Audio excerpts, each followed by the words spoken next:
जय श्री कृष्णा दोस्तों, मैं अनुराग त्रिपाठी आज आपके बीच में गीता को एक ऐसा सशक्त माध्यम के रूप में लेकर के आया हूं कि जिसे आप आसान शब्दों में समझ भी सकते हैं, सुन भी सकते हैं और उसे अपने जीवन में कुछ अलग विषय पे काम भी कर सकते हैं। जैसा गीता एक ऐसा ग्रंथ है जिसके माध्यम से आप अपने जीवन के हर क्षेत्रों में, चाहे आप बिजनेसमैन हो या आप एक स्टूडेंट हो या आप एक प्रखर वक्ता हो या आप किसी भी क्षेत्र में है, गृहिणी है, जीवन की हर परेशानियों का हल सिर्फ और सिर्फ गीता में है दोस्तों। इसीलिए श्री कृष्ण भगवान ने उस गीता को अर्जुन के माध्यम से समूचे ब्रह्मांड के लोगों के लिए काम किया।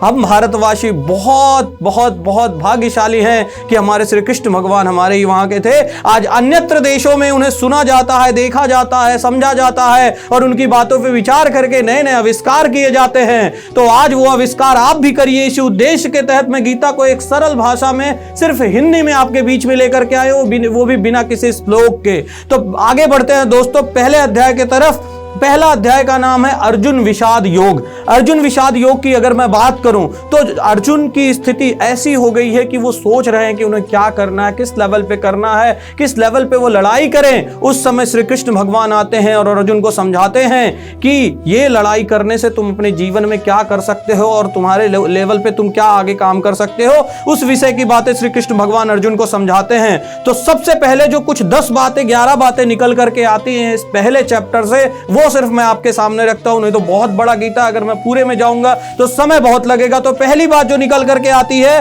वो है दिव्य दृष्टि। जी हां दोस्तों, दिव्य दृष्टि की अगर बात करूं तो संजय एक तरफ से देख रहे हैं कि पूरे महाभारत में क्या हो रहा है और वही बात वो धृतराष्ट्र को समझा रहे हैं। यहां पे दिव्य दृष्टि का मतलब दोस्तों ऐसे है कि आपको चौकन्ना रहना है। यदि आप किसी काम को कर रहे हैं, यदि आप पढ़ाई के क्षेत्र में या किसी अन्य क्षेत्र में है, तो आपको भी वो दिव्य दृष्टि से अपने को देखना है कि आपके अगल बगल क्या चल रहा है, आपका सिस्टम क्या कह रहा है। यूक्रेन और रशिया में वॉर हो रहा है, युद्ध हो रहा है, तो उसके पीछे क्या लॉजिक है। आपको अपने पड़ोसी देशों की भी बात में याद रखनी है कि वहां पे क्या चल रहा है, कैसा चल रहा है, उसको बोलते हैं दिव्य दृष्टि। दूसरी अगर हम बात करते हैं तो आता है व्यूह रचना। व्यूह रचना की बात करें, सबसे पहले आप अपने जीवन के एक सिस्टम में बंधे हुए हो। वो प्रणाली को बदलने के लिए आपको क्या करना पड़ेगा, आपको अपने अगल बगल एक सिस्टम और एक लेयर सेट करके रखना पड़ेगा। वो लेयर की अगर मैं बात करूं तो उसका नाम है व्यूह रचना। वो व्यूह रचना कैसा है कि आपको ये देखना पड़ेगा कि आपका काम जो है वो किस लेवल पे चल रहा है, उसके पीछे क्या काम चल रहा है। अगर आपके काम के साथ में कोई जुड़ा है तो उसके पीछे आपने कितना सिस्टम सेट करके रखा हुआ है उसके व्यूह को रचने के लिए, उसे बनाने के लिए। तीसरी बात अगर मैं लेकर के आता हूं तो तीसरी बात आती है आपकी दोस्तों मूल्यांकन की। जी हां दोस्तों, मूल्यांकन सबसे बड़ा आवश्यक है। आपको यह भी ध्यान रखते रहना है बीच बीच में कि कब कहां पे क्या चीज हो रहा है सही और क्या चीज हो रहा है गलत। आपको यह ध्यान रखना बहुत आवश्यक है। ये पहले अध्याय की कुछ गिनी चुनी बातें हैं जिसको आपको अपने जीवन में उतारना पड़ेगा।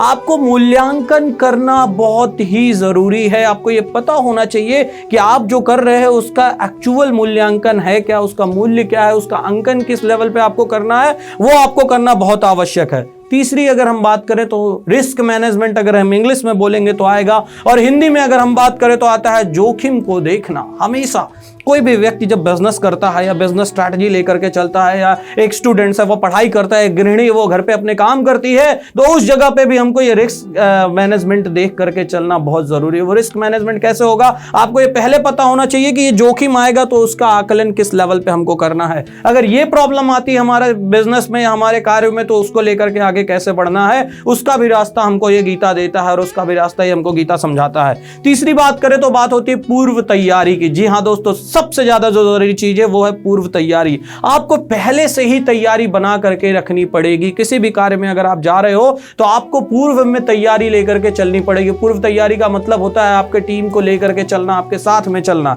अगर छठे नंबर की बात करें तो आता है समर्पण। आपको अपने कार्यों के प्रति समर्पित होना है, आपको अपने कार्यों के प्रति पूरी तरह से समर्पित रहना है। जब समर्पण की भावना रखेंगे तभी किसी कार्य में आपको सफलता मिलेगी। पांचवी अगर बात करें तो भीतरी शक्ति जगाना। भीतरी शक्ति जगाने का क्या मतलब होता है? भीतरी शक्ति जगाने का मतलब यह होता है कि अंदर से एक इनर पावर है, इनर पावर को आपको लेकर के काम करना है और पूरी तरह से उसमें घुस जाना है, निसंदेह होकर के आपको उसके पीछे लग जाना है, तल्लीन हो जाना है और अपने अंदर से यह आवाज देनी है कि नहीं, आई विल डू इट।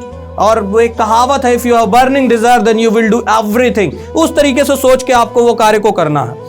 अवलोकन करना, हमेशा अवलोकन करते रहना है, क्या चल रहा है अगल बगल में, क्या हो रहा है, हमारा काम की पद्धति क्या है, ए प्लान काम कर रहा है, अगर नहीं काम कर रहा है तो हम बी कर रहे हैं कि नहीं कर रहे, अगर बी काम नहीं कर रहा है तो हम सी कर रहे हैं कि नहीं कर रहे हैं। ये हमें टाइम टू टाइम देख करके चलना है और समझ करके चलना पड़ेगा।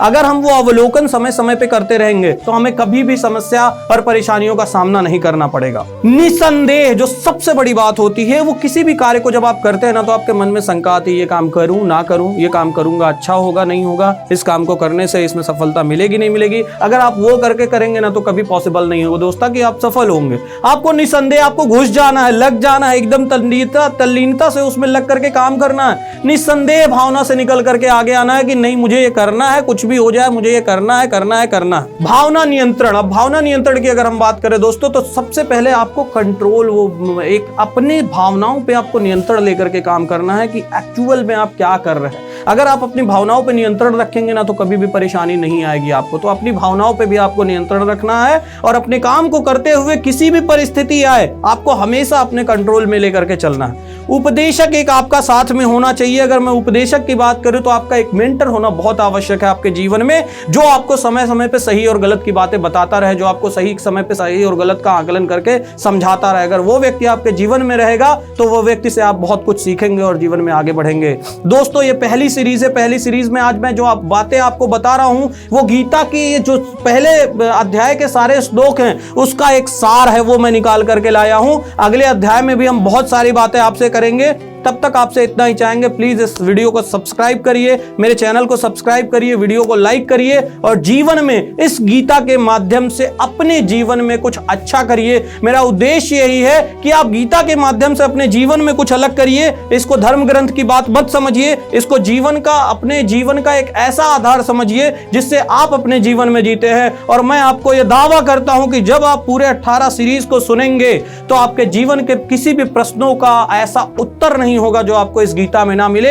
ये तो मैंने सिर्फ पहला अध्याय आपको बताया जिसमें मैंने 11 पॉइंट्स आपको बताए हैं कि दिव्य दृष्टि, व्यूह रचना, मूल्यांकन, जोखिम आकलन, पूर्व तैयारी, समर्पण, भीतरी शक्ति जगाना, अवलोकन करना, निसंदेह, भावना नियंत्रण और उपदेशक। ये अगर 11 पॉइंट्स हम अपने जीवन में रखेंगे, जो ये 11 पॉइंट्स आपको दिख रहे हैं स्लाइड पे, तो आपको जीवन में कभी परेशान होने की जरूरत नहीं है। इसी 11 पॉइंट्स को फॉलो करके आप अपने जीवन में वो सारे कार्य कर सकते हैं जो पहले अध्याय में श्री कृष्ण समझाना चाहते हैं। अगले अध्याय में फिर आपसे मिलेंगे, तब तक के लिए आप सभी को जय श्री कृष्णा। दोस्तों मैं अनुराग त्रिपाठी आप सभी से विदा लेता हूं और अगले अध्याय में आप सभी से मिलूंगा। जय श्री कृष्णा।